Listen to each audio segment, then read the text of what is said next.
Ini tahun yang luar biasa, tahun dimensi yang baru. Ini gembala kita ini setiap tahun itu mendapatkan visi, saudara. Jadi gereja itu memang dituntun dalam satu visi. Seperti tahun yang kemarin, saya memberikan visi itu tentang kelahiran yang baru. Sekarang kita dibawa, saudara, kepada dimensi yang baru. Dimensi yang baru itu berbicara tentang ukuran besar, bobot, luas, panjang, tinggi, dalam. Itu berbicara dimensi yang baru. Tuhan akan bawa kita ke level yang lebih tinggi. Katakan amin, saudara. Misalnya tadinya kalau kita ada di tangga yang ketiga, saudara. Kalau tangga nada itu do, re, mi. Dalam dimensi yang baru ini Tuhan bisa bawa kita ke tingkat yang ke-6. Mungkin ke tingkat yang ke-7. Do, re, mi. Dibawa lagi, saudara. Fa, sol, la, si. Mungkin ke tingkat yang ke-7. Mungkin ke do yang lebih tinggi nadanya, saudara. Do. Tuhan bawa kita naik level. Katakan amin, saudara. Di dalam perkara-perkara rohani. Dan saya percaya kalau perkara-perkara rohani itu diberikan kepada kita, perkara-perkara jasmani itu akan mengikuti. Luar biasa, saudara. Jangan pernah lupakan, saudara, bahwa sekarang ini adalah Pentakosta yang ketiga. Itu harus kita perkatakan. Kita terus berdoa bagaimana Roh Kudus itu dicurahkan, saudara. Kita tahu Pentakosta pertama begitu dahsyatnya, saudara, ketika Roh Kudus dicurahkan. Pentakosta kedua, di Azusa Street itu dahsyat. Dan saya percaya Pentakosta ketiga lebih dahsyat lagi. Katakan amin.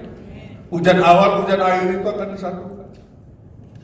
Kalau Roh Kudus turun, saudara, cirinya dia akan menginsafkan dunia dari dosa, saudara.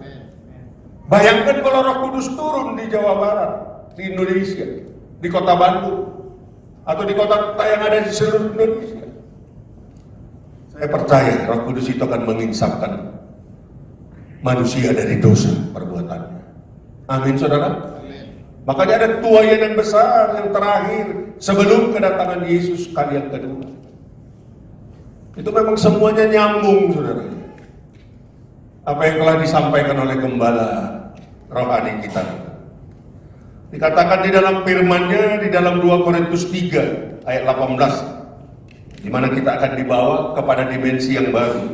2 Korintus 3 ayat yang ke-18. Mari kita baca sama-sama, saudara. 1, 2, 3. Dan kita semua mencerminkan kemuliaan Tuhan dengan muka tidak bersemu. Ketika kita lahir baru, kalau kita lihat ayat yang di atasnya, ayat 16, ketika kita lahir baru, itu selubung itu diangkat daripada kita. Amin, saudara. Selubung itu diangkat sehingga kita bisa melihat kemuliaannya tuh. Kita kembali lagi ke 2 Korintus 3:18 tadi, saudara. Dan karena kemuliaannya itu dari Tuhan. Tuhan adalah Roh. Ini harus kita pahami. Bahwa Tuhan itu adalah Roh. Sehingga kita tahu dia ada di mana-mana. Katakan amin. Orang bisa bertobat di Ciwidey sana. Orang bisa bertobat juga di Amerika sana. Orang bisa bertobat di Afrika sana. Pada waktu yang sama, detik yang sama, orang bisa bertobat. Karena apa? Tuhan itu adalah Roh. Roh itu gak bisa dibatasi. Itu dengan jelas dikatakan, karena Tuhan adalah Roh. Di mana ada Roh, di situ ada itu nggak bisa disangkal. Di mana ada Roh, di situ ada kemerdekaan. Selanjutnya dikatakan, maka kita diubah menjadi serupa dengan gambarnya. Diubah serupa dengan gambarnya. Artinya begini, saudara. Begitu orang lahir baru, dia tidak diubah langsung seperti gambarnya. Enggak, saudara. Diubah seperti gambarnya itu adalah melalui proses. Yang mau diproses katakan amin. Cuma berapa orang? Nggak mau diproses. Pasti diproses Tuhan, saudara. Yang mau proses katakan amin. Amin. Diproses. Jadi artinya kemuliaan itu turun kepada kita, saudara. Kita diproses Tuhan. Tuhan mau supaya kita segambar dengan Dia. Itu segambar dengan Dia itu perlahan tapi pas. Dari hari ke hari kita diubah menjadi segambar dengan Dia, yaitu melalui proses kehidupan kita. Terus diubah. Itu yang Tuhan inginkan dari kita, saudara, supaya kita segambar dengan Dia, serupa dengan Dia. Yang mau katakan amin? Serupa dengan Dia. Gak mungkin lah kalau kita gak serupa dengan Dia, kita diangkat masuk ke surga. Ini berbeda. Ini orang berbeda. Pakaiannya juga berbeda. Ya toh. Ini orang bukan segambar dengan saya. Bukan serupa dengan saya. Kalau serupa dengan Tuhan itu sudah, saya percaya segambar dengan Tuhan itu, kita pasti masuk surga. Katakan amin. Pasti masuk surga. Segambar, serupa dengan Dia. Kalau kita tidak serupa dengan Dia, kalau kita tidak segambar dengan Dia, segambar dengan siapa kita? Dengan dunia, itu sudah pasti. Kita serupa dengan dunia. Ketika saya belum lahir baru, saudara, saya melihat foto saya, saudara, itu sangat mengerikan, saudara. Tidak ada kemuliaan Tuhan, saudara. Karena belum ada roh Allah dalam hidup kita. Saya lihat foto saya yang lama, saya juga ngeri melihat. Anak saya itu juga takut melihat foto saya dulu. Karena tidak mencerminkan kemuliaannya Tuhan. Itu berubah. Tapi begitu kita lahir baru, percaya, menerima Yesus, itu kalau kita dipoto, saudara, itu wajah kita itu penuh dengan kemuliaan. Katakan amin. Berubah. Itu dari dalam itu keluar, kita berubah. Katakan, Tuhan adalah roh, maka kita diubah menjadi serupa dengan gambarnya dalam kemuliaan yang semakin besar.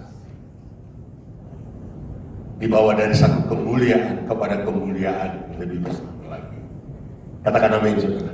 Itu ayat emas yang pertama. Ayat emas yang kedua coba kita lihat, saudara. Ulangan 28 ayat 13 dan 14, saudara. Dan ulangan 28 ayat 13, Tuhan akan mengangkat engkau menjadi kepala dan bukan ekor. Engkau akan tetap naik dan bukan turun. Apabila engkau mendengarkan perintah Tuhan Allahmu yang kusampaikan padamu hari ini dan kau lakukan dengan, ini kunci. Kita harus melakukannya dengan setia. Lama firman ini tidak bisa saya cerna di dalam hati saya, dalam pemikiran saya. Ketika satu kali Tuhan saya dibawa di dalam tidur gitu, saya renungkan firman ini, saudara. Jam 3 pagi Tuhan bangunkan saya, suruh ambil pulpen, ya, saya tulis arti daripada firman ini, saudara. Tuhan mengatakan begini, saudara. Lihat bangsa pilihanku, lihat bangsa Israel. Firman ini paling digenapi dalam bangsa itu, saudara. Amin. Kalau kita lihat ayat pertamanya dikatakan kepada kita, Tuhan hanya minta, coba lihat ayat pertamanya, saudara, ulangan 28. Nah, jika engkau baik-baik mendengar suara Tuhan Allahmu dan melakukan dengan setia perintah yang kusampaikan ini padamu pada hari ini, maka Tuhan Allahmu akan mengangkat engkau di atas segala bangsa di bumi. Amin. Hanya ini yang Tuhan minta sama kita. Taat, kata Tuhan. Lakukan perintah-perintah. Ini yang Tuhan minta. Hanya satu. Kalau kita baca ayat 2, ayat 3 itu luar biasa. Coba kita lihat ayat 2 aja, cepat saja, saudara. Ayat 2 aja, saudara. Segala berkat ini akan datang kepadamu dan menjadi bagian jika engkau mendengar suara Tuhan. Selanjutnya itu menjadi bagian kita. Diberkati engkau di ladang, diberkati engkau di kota, diberkati bakul-bakulmu. Amin. Semua diberkati, menjadi bagian Anda dan bagian saya. Dan puncaknya memang benar apa yang didapat oleh Pak Niko. Ayat 13 dan ayat 14 tadi. Kita kepala bukan, kita naik bukan Itu luar biasa, saudara. Kadang-kadang mungkin kita jatuh di dalam tahun 2019. Katakanlah banyak jatuh. Banyak terpuruknya, saudara. Tapi firman Tuhan luar biasa, saudara. Di dalam Amsal mengatakan, 7 kali engkau jatuh, aku tetap mengangkat engkau. Amin. Ada yang 7 kali jatuh di tempat ini, saya rasa belum. Aku tetap mengangkat engkau. Wah, luar biasa. Coba berikan kemuliaan kepada Tuhan.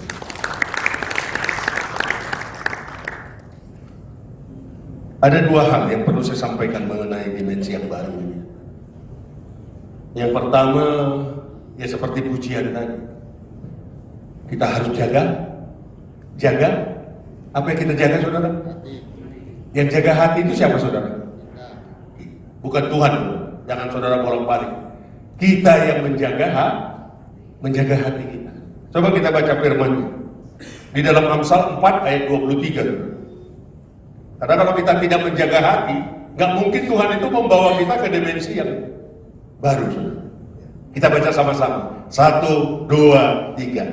Jagalah hatimu dengan segala kewaspadaan, karena dari situlah terpancar kehidupan. Banyak orang beranggapan, orang dunia beranggapan bahwa segala aktivitas, segala kegiatan kita itu ada di dalam otak kita. Itu orang dunia mengatakan begitu. Oh, ada di dalam pikiran saya. Oh, semua itu ada di luar kepala saya. Seolah-olah segala aktivitas itu, ya, kegiatan kita, itu semuanya itu berasal daripada Allah. Tapi firman Alkitab mengatakan bukan demikian. Firman mengatakan dari hati. Semua bersumber dari hati. Amin. Semua itu aktivitasmu sehari-hari, kegiatanmu sehari-hari, ibadahmu sehari-hari, itu semua bersumber dari hati.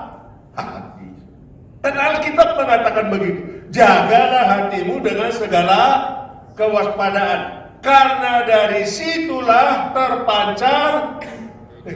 Jadi kehidupan kita itu terpancar dari hati kita. Coba kita lihat lagi dalam Lukas 6 ayat 45. Lukas 6 ayat 45. Orang yang baik mengeluarkan barang yang baik dari perbendaharaan hatinya yang baik. Dan orang yang jahat mengeluarkan barang yang jahat dari perbendaharaan yang jahat. Karena yang diucapkan mulutnya meluap. Jadi nyambung. Tahun ini dikatakan tahun P. Amin. Menurut penanggalan jauh 5780 tahun P. Ini akan berbicara banyak sampai 10 tahun itu, saudara. Tahun P itu, saudara. Itu akan berbicara banyak mengenai mulut. Saya sudah pernah sampaikan sama saudara supaya kita menjaga mulut kita, menjaga perkataan kita. Karena apa yang kita ucapkan itu semua meluap dari hati. Makanya akar segalanya itu dari hati. Amsal itu tidak salah mengatakan jaga hatimu. Jaga hatimu. Karena nggak gampang, menjaga hati itu nggak gampang, saudara.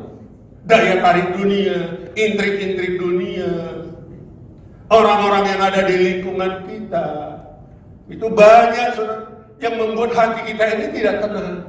Hati kita ini terganggu. Hati kita ini bisa ditarik, ya, menjauh daripada Tuhan, saudara. Makanya dengan jelas Amsal itu mengatakan, jaga hatimu. Siapa yang mau menjaga hatinya, saudara? Oh, haleluya, berikan kemuliaan kepada Tuhan. Jadi seolah-olah Tuhan Yesus itu, bukan seolah-olah ya, mau mengatakan bahwa firman yang aku berikan itu, yang keluar dari perkataanku itu semua berasal daripada hatiku.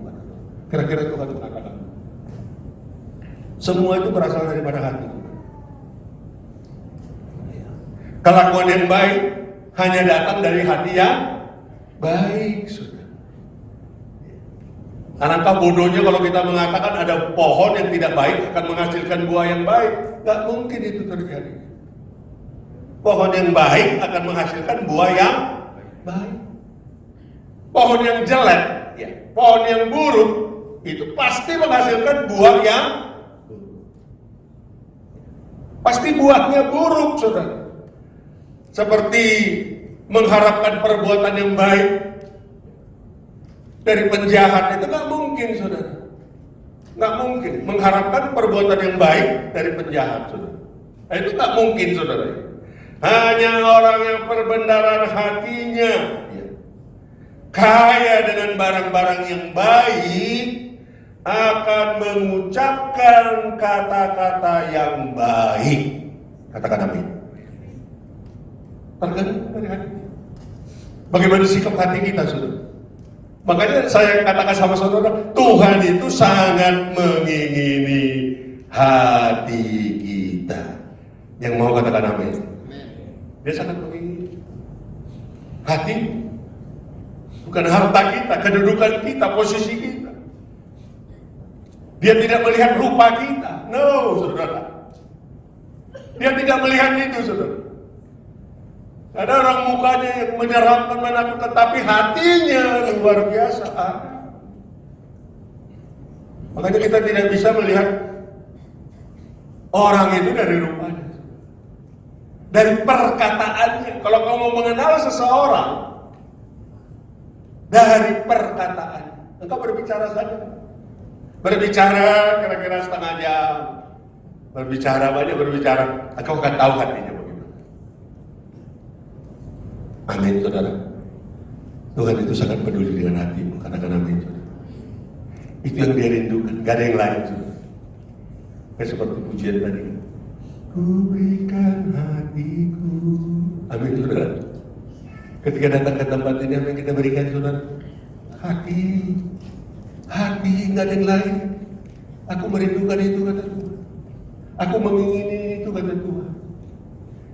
Bukan yang lain, saudara. Bukan gagah kita, saudara. Bukan cara kita berpakaian. No, itu hanya aksesoris. Tapi hatimu.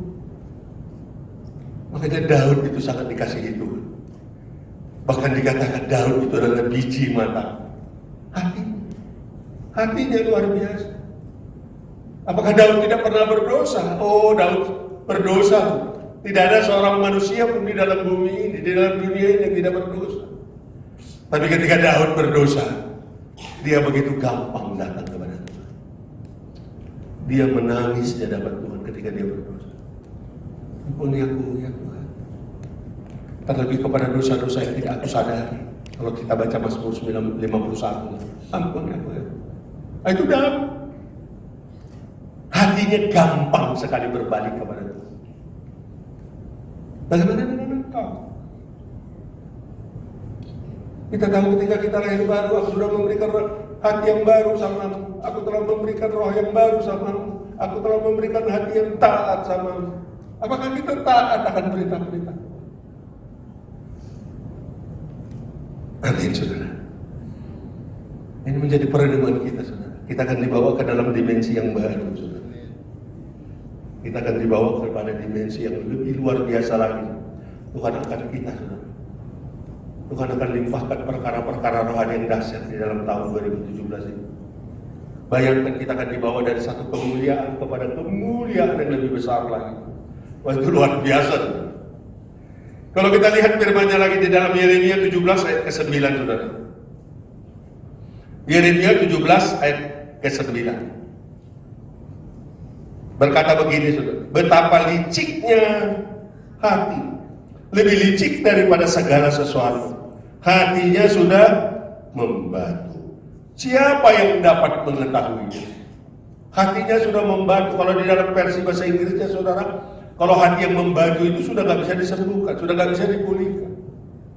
Hanya satu yang bisa memulihkan. Usaha manusia pasti gagal, saudara. Gak akan bisa, saudara. Kepintaran manusia tidak akan sampai, saudara. Yang bisa mengubah hati hanya Yesus. Sekeras apapun hati seseorang, ketika dia datang kepada Yesus, dia pasti berubah. Katakan amin. Itu bertemu dengan Yesus, itu kita bisa berubah. Kita bisa meninggalkan kehidupan kita yang lama. Kita bisa meninggalkan karakter kita yang lama. Hanya Yesus yang bisa mengubah hati seseorang. Kuasa lain nggak bisa. Yesus, ketika bertemu dengan Yesus, ketika saya bertemu dengan Yesus, umur saya 38 tahun, wah itu luar biasa. Tuhan ubahkan hidup saya.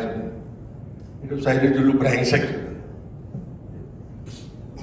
Brengsek sekali.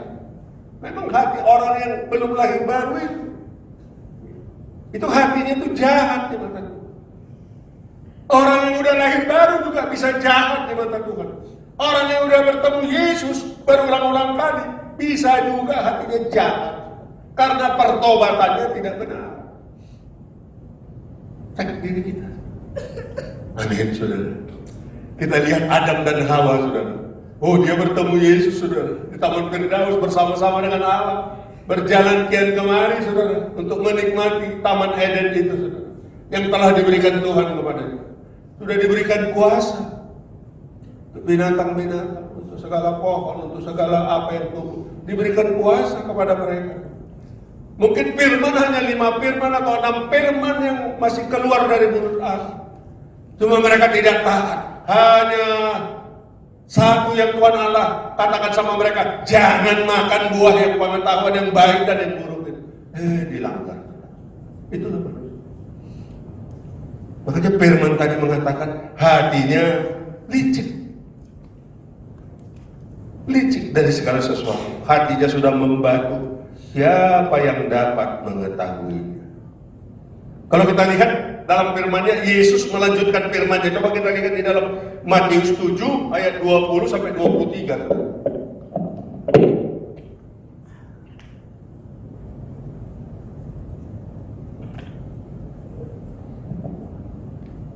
Matius 7 ayat 20 sampai 23 nanti. Jadi dari buahnya lah kamu akan mengenal. Makanya saya katakan, pohon yang baik akan menghasilkan buah yang, pohon yang jelek akan menghasilkan buah yang jelek. Lanjut. Bukan setiap orang yang berseru kepadaku Tuhan, Tuhan akan masuk ke dalam kerajaan surga, melainkan dia yang melakukan kehendak Bapakku yang di surga. Ya. Lanjut, saudara. Pada hari terakhir banyak orang akan berseru kepadaku, Tuhan, Tuhan, bukankah kami bernubuat demi namamu, mengusir setan demi namamu, dan mengadakan banyak mujizat demi namamu juga. Pada waktu itulah aku akan berterus terang kepada kamu dan berkata, aku tidak pernah mengenal kamu. Enyahlah dari hadapanku.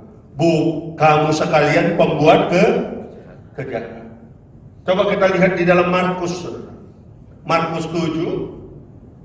Bukan Matius tadi. Markus 7 ayat 20, saudara. Markus 7 ayat 20. Katanya lagi, apa yang keluar dari seseorang itulah yang menajiskan.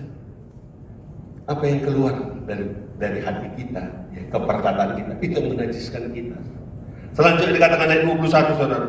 Sebab dari dalam, amin, semua berbicara awalnya dari dalam, semua awalnya dari hati. Segala pikiran jahat, percabulan, pencurian, pembunuhan, lanjut, perzinahan, keserakahan, kejahatan, kelicikan, hawa nafsu, iri hati, hujat, kesombongan, kebebalan.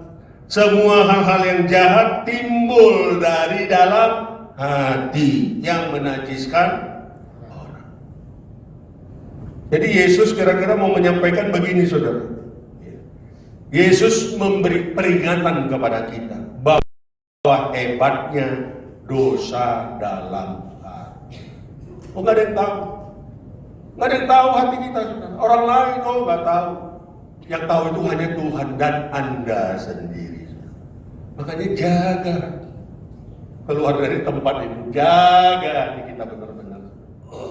Yang mau katakan amin, jaga hati. Kalau di dalam firman-Nya, saudara, di dalam firman-Nya nggak usah kita buka, saudara. Matius 5 ayat 21 dan 22, itu dosa marah itu sama dengan pembunuhan. Orang suka marah-marah, amarah yang tinggi, itu sama dengan pembunuhan. Nanti saudara baca aja firman-Nya di rumah, yaitu Matius 5 ayat 21 dan 23. Dosa nafsu itu sama dengan perzinahan lahiriah. Dosa nafsu yang berlebihan, tidak bisa menguasai diri, tidak bisa menguasai emosi. Nanti saudara baca firman-Nya di dalam Matius 5 ayat 27 dan ayat 28. Ini berbicara tentang tidak menjaga hati, tentang dosa. Amin. Apalagi kalau seseorang itu melakukan dosa, oh nggak apa-apa. Dosa yang sama dilakukan lagi, oh nggak apa-apa. Enggak, aku nggak apa-apa. Aku baik-baik aja. Oh berbahaya. Itu lama-lama hatinya seperti firman tadi mengatakan, hatinya itu bisa menjadi batu. Hatinya itu membatu. Oh biasa. Biasa sudah melakukannya. Oh ini hati-hati. Lakukan lagi, besok bertobat lagi. Lakukan lagi, 2 hari bertobat lagi. Lakukan lagi, sebulan lagi baru bertobat. Lama-lama gak bertobat, udah biasa. Sangat berbahaya. Orang yang menolak firman juga, ini hatinya bisa juga membatu. Jadi pada dasarnya kalau orang yang belum bertobat, dia pasti melakukan sukanya itu hal-hal yang daging. Hal-hal yang daging. Semua orang yang belum lahir baru, yang belum menerima dia sebagai Tuhan dan Juru Selamat, kita lihat memang mereka baik, enak, kadang-kadang hidup mereka enak. Kadang-kadang kita melihat mereka, betapa makmurnya mereka, betapa bahagianya mereka, rumah bagus, mobil bagus, mungkin depositonya banyak. Hati-hati saudara, itu bukan ukuran sama Tuhan, saudara. Amin. Itu bukan ukuran sama Tuhan, saudara. Mungkin hidupmu pas-pasan, kadang-kadang kekurangan, tapi Tuhan senang. Amin. Tuhan kau senangkan di dalam kehidupanmu. Katakan amin. Kurang apa? Ku bersyukur Tuhan. Kita nangis kalau lagu itu, saudara. Ku bersyukur Bapa buat kasih setiamu di dalam hidupku. Ku bersyukur, ku bersyukur Bapa, ku bersyukur Tuhan buat kasih setiamu di dalam hidupku. Ku bersyukur Bapa. Coba saudara, ketika kita menyanyikan, kita akan mengangkat pujian itu kepada Tuhan. Kadang kita nggak baik, keadaanmu lagi berantakan, keuanganmu lagi berantakan, tubuhmu lagi sakit. Tapi ketika kau mengatakan, aku bersyukur, Bapak, kau baik, sangat baik. Kira-kira Tuhan disenangkan nggak? Oh, disenangkan. Siapa senang? Bahkan aku bawa ke dalam kemuliaan. Ukuran bukan itu, saudara. Ukuran bukan harta. Ukuran bukan money, bukan uang, bukan, saudara. Beda. Ukuran di dalam Tuhan itu hati kita. Apakah hatimu kau berikan padaku, kata Tuhan? Aku nggak mau setengah-setengah. Ketika datang ke tempat ibadah ini berbeda. Kalau kau memberikan hatimu, berbeda, saudara. Pujianmu juga berbeda. Saya nangis datang sama Tuhan itu karena bersuka citanya. berikan hatimu. Nggak ada yang lain. Di dalam Mazmur 51:12 dikatakan, jadikanlah hatiku tahir ya Allah, dan baharuilah batinku dengan rohmu yang teguh. Wah,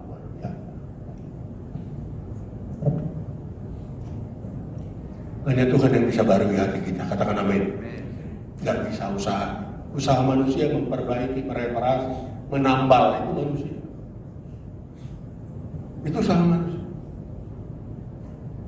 Tapi usaha Tuhan beda. Aku memberikan yang baru. Amin. Yang baru. Masalah, oh ada, tetap ada. Kesulitan, oh tetap ada. Tetap ada, saudara. Jangan nanti saudara katakan, kok ikut Tuhan begini. Oh, mimpi saudara, hidup tuh ikut Tuhan itu semua jadi beres. Mimpi. Mau dibawa segambar dengan dia, proses.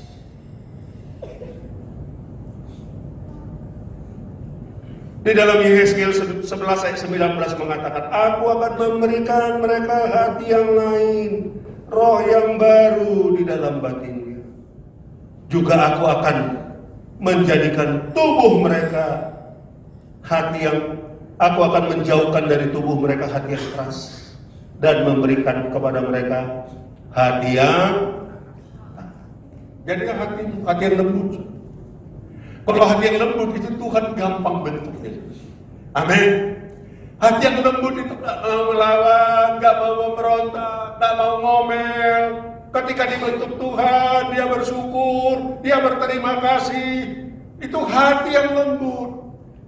Makanya jadikan tanah hatimu itu tanah yang subur. Dia akan berbuah ketika kau mendengar firman, akan berbuah 30, 60, bahkan 100 kali ganda. Ketika kau mendengar firman, ya Tuhan, benar firman-Mu itu Tuhan itu. Ya benar firman. Tapi kalau hati yang keras, disuruh bayar perpuluhan, mau dia.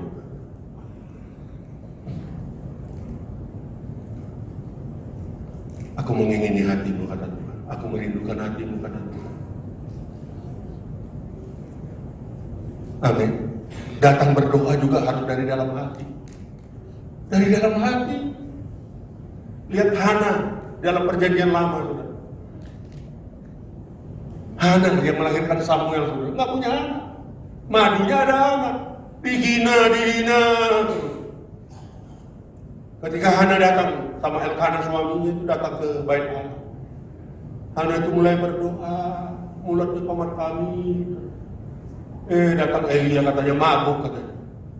Padahal Hana itu sedang berdoa dalam hati. Coba kau berdoa dalam hatimu, saudara. Tuhan pasti dengar. Tuhan pasti dengar. Berdoa dari dalam hatimu. Sungguh. Ini saudara firman 1 Samuel 1 ayat 12-13 baca aja di rumah. Menyimpan firman juga harus dalam hati, bukan dalam pikiran, dalam hati. Mazmur 119 nanti saudara baca di rumah ayat 11. Merenung juga harus dari dalam hati. Ketika malaikat datang kepada Maria, apa yang dikatakan oleh malaikat itu, saudara? Direnungkan Maria di dalam perkataan malaikat dan perkataan Tuhan. Direnungkan di dalam hatinya, saudara. Bahwa dia akan melahirkan seorang putra. Itu yang dikandung daripada roh Tuhan, disimpan di dalam hati. Mau senang, mau girang, itu semua bersumber dari hati yang gembira adalah obat. Hati obat, hati yang senang. Amin. Amin, saudara. Amin. Semua bersumber dari hati. Kalau orang suka senang, suka gembira, itu bablas, sakit penyakitnya bablas. Benar, saya bukan tanya, saudara. Tapi kalau kita masang Masang muka kita seperti papaya terus, saudara. Itu banyak sakitnya. Sakit inilah, aduh kerasa pinggang ini, udah nggak ada. Oh kerasa pencernaan ini. Tapi coba rubah sikap. Firman itu yang mengubahkan. Hati yang gembira adalah obat, seperti obat hati yang senang. Amin. Amin. Nggak punya duit, hati ini senang. Amin. Apakah engkau tidak pernah makan? Tetap makan toh. Apakah tidak Tuhan cukupkan segalanya? Tuhan cukupkan toh. Cukuplah, ada makanan, ada pakaian. Bersyukur. Luar biasa. Nyanyi, bersorak-sorak, itu harus dengan segenap hati. Ya, main musik harus dengan segenap hati, jangan main-main. Lihat sebagai memang musik. Coba baca firman-Nya di dalam Efesus supaya tahu memang musik. Efesus 5 ayat 19, coba. Harus semua dari dalam hati. Kita baca sama-sama ya. 1, 2, 3. Dan berkata-katalah seorang kepada yang lain dalam mazmur, kidung, puji-pujian, dan nyanyian rohani. Bernyanyi dan bersorak-soraklah bagi Tuhan dengan jangan main-main, datang ke sini, ke tangan, setengah tangan. Buka mulut, mulut dikunci. Nggak mau nyanyi. Itu namanya apa, saudara? Kampungan. Nyanyilah, bersorak-sorak. Pujilah aku dengan sorak-sorak. Amin. Amin. Dengan hatimu. Itu baru luar biasa. Banyak itu firman mengatakan itu semua dari dalam hati itu banyak. Berseru juga dengan dari dalam hati kita. Mazmur 84 ayat ketiga. Jiwaku dan hatiku bersorak-sorai pada Allah yang hidup. Mengandalkan Tuhan juga harus dengan segenap hati, bukan setengah hati. Aku setengah percaya, setengah enggak, saudara. Akhir repot, saudara. Mengandalkan Tuhan itu kan Amsal 3:5 dikatakan mengandalkan Tuhan segenap hati. Nggak bisa kita mengandalkan Tuhan itu setengah percaya, setengah enggak. Ini mungkin enggak. Bisa nggak Tuhan tolong? Nggak bisa. Harus dengan hati. Oleh karena itu jagalah hati. Yang kedua, kita cepat saja yang terakhir, saudara. Miliki kedewasaan rohani. Ini perlu. Kita dewasa rohani. Katakan amin. Coba kita lihat di dalam Efesus 4 ayat 13 sampai 16. Coba kita cepat aja. Miliki kedewasaan rohani. Ya, kita cepat saja. Ayat 13. Sampai kita semua telah mencapai kesatuan iman dan pengetahuan yang benar tentang anak Allah, kedewasaan penuh dan tingkat pertumbuhan yang sesuai dengan kepenuhan Kristus. Lanjut. Sehingga kita bukan lagi anak-anak yang diombang-ambing oleh rupa-rupa angin pengajaran, oleh permainan palsu manusia dalam kelicikan mereka yang menyesatkan. Lanjut. Tetapi dengan teguh berpegang kepada kebenaran di dalam kasih, kita bertumbuh di dalam segala hal ke arah Dia, ke arah Kristus yang adalah kepala. 16. Lanjut. Daripadanya lah seluruh tubuh yang rapi tersusun diikat menjadi satu oleh pelayanan semua pekerja, tiap-tiap anggota menerima pertumbuhannya dan membangun dirinya dalam Tuhan. Mau kita bertumbuh, jangan anak-anak terus. Beda. Orang dewasa sama kanak-kanak itu berbeda. Amin. Kalau bertumbuh itu, saudara, ya, jadi dewasa rohani itu tidak juga ditentukan oleh umur. Tapi banyak orang yang udah umurnya udah seperti saya, ya, 50, 60, ya. Itu banyak yang mengalami pertumbuhan yang luar biasa di gereja kita. Katakan amin, saudara. Tapi ada juga, saudara, yang udah 70 nggak bertumbuh-tumbuh, saudara. Kayak kanak-kanak. Tapi ada juga saudara yang anak-anak muda 20 tahun, mungkin 15 tahun, 30 tahun. Wah, pertumbuhannya itu pesat sekali kelihatan. Amin. Tuhan tidak menghendaki kita menjadi kanak-kanak terus. Saudara. Berkat kanak-kanak itu berbeda saudara, sama berkat orang dewasa. Katakan amin. Oh berbeda. Kalau kanak-kanak itu sukanya apa saudara? Apa sukanya?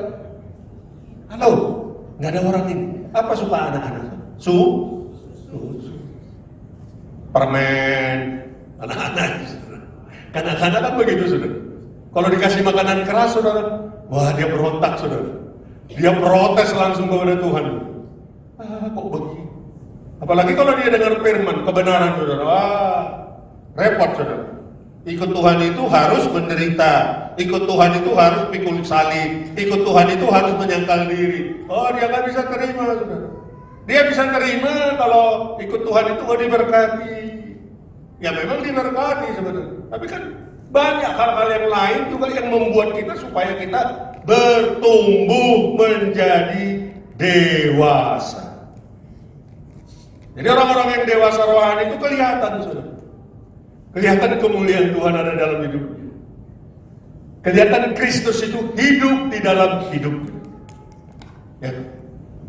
Kelihatan Yesus itu yang semakin besar, dia yang semakin kecil. Biasanya kalau orang yang kanak-kanak rohani yang menonjol itu apa? Oh dirinya saudara. Siapa saya? Saya ini orang yang berhasil, saya ini orang yang sukses. Nah itu orang yang kanak-kanak saudara. Walaupun umurnya kadang-kadang sudah tinggi. Orang yang dewasa itu hidupnya pasti pada kebenaran saudara. Senangnya kebenaran saudara. Karena standar hidupnya firman saudara. Itu orang yang dewasa. Bukan logika saudara. Standar hidupnya itu pasti firman saudara. Segala sesuatu dipertimbangkan itu melalui firman. Itu dewasa. Dia percaya janji daripada firman, itu dewasa saudara. Dia beriman kepada Kristus, saudara. Hidupnya selalu dipimpin roh, saudara. Amin. Kan dikatakan di dalam firman itu ada yang dipimpin roh, ada yang dipimpin daging. Kalau kanak-kanak rohani hidupnya dipimpin daging, senangnya daging, saudara. Tapi kalau orang dewasa rohani, hidupnya dipimpin oleh roh.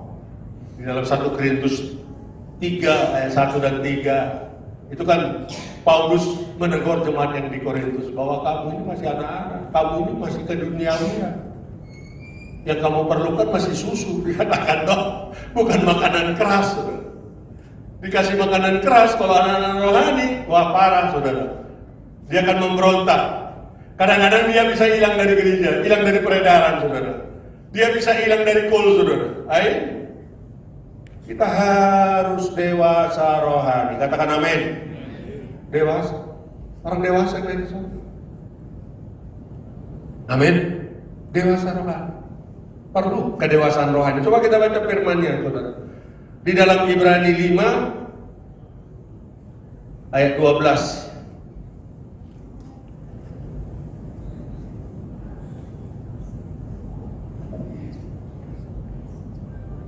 Kita baca sama-sama ya. Ibrani 5 ayat 12. 1, 2, 3. Sebab sekalipun kamu ditinjau dari sudut waktu, sudah seharusnya menjadi pengajar. Kamu masih perlu lagi diajar. Amin. Adakah ini di gereja saudara? Oh banyak. Harusnya sudah ngajar. Ngajar apa saudara? Ya mungkin ngajar di tengah-tengah keluarganya, ngajar firman, memberi nasihat, menguatkan, mengokohkan orang lain, ya toh, membawa orang lain keluar dari segala persoalan permasalahan yang dia hadapi, dibawa kepada Tuhan. Harusnya sudah mengajar, tapi kami masih perlu lagi diajar ajas pokok daripada pernyataan Allah. Dan kamu masih memerlukan susu, bukan makanan keras. Amin. Jadi kalau jemaat yang bertumbuh itu senangnya makanan yang keras. Masalah, bukan cari masalah. Jangan saudara nanti salah kaprah. Masalah, Tapi bukan cari masalah. Ya toh? Penderitaan karena Kristus, tapi bukan mencari penderitaan. Itu orang dewasa. Gak apa-apa, ada masalah, gak apa-apa. Ini membuat dia semakin apa? Bertumbuh menjadi dewasa rohani. Lanjut 13. Sebab barang siapa yang masih memerlukan susu, ia tidak memahami ajaran tentang gak tahu dia kebenaran, saudara. Dikasih firman yang keras dikit, saudara, wah, berontak. Tapi selidiki hati kita, saudara. Apakah kita masih begitu? Kita tahu kita di posisi mana, saudara. Kanak-kanak atau sudah dewasa? Tapi saya percaya biar saudara menjadi dewasa rohani. Amin. Semua masuk di dalam kul, saudara. Kul itu penting, saudara. Kalau ibadah begini, saudara nggak bisa sharing firman. Kalau di kul, saudara bisa sharing firman. Itu yang membuat saudara bisa bertumbuh, melayani Tuhan, menyediakan rumah, masuk di dalam kul-kul, saudara. Sebab ia adalah anak kecil. Lanjut 14. Tetapi makanan keras adalah untuk orang-orang dewasa, yang karena mempunyai panca indera yang terlatih untuk membedakan yang baik dan yang jahat. 15. Sebab itu marilah kita tinggalkan ajas-ajas pertama, ajaran tentang Kristus, dan beralih kepada hilang. Apa-apa, saudara? Amin, saudara. Jadi dewasa rohani. Amin.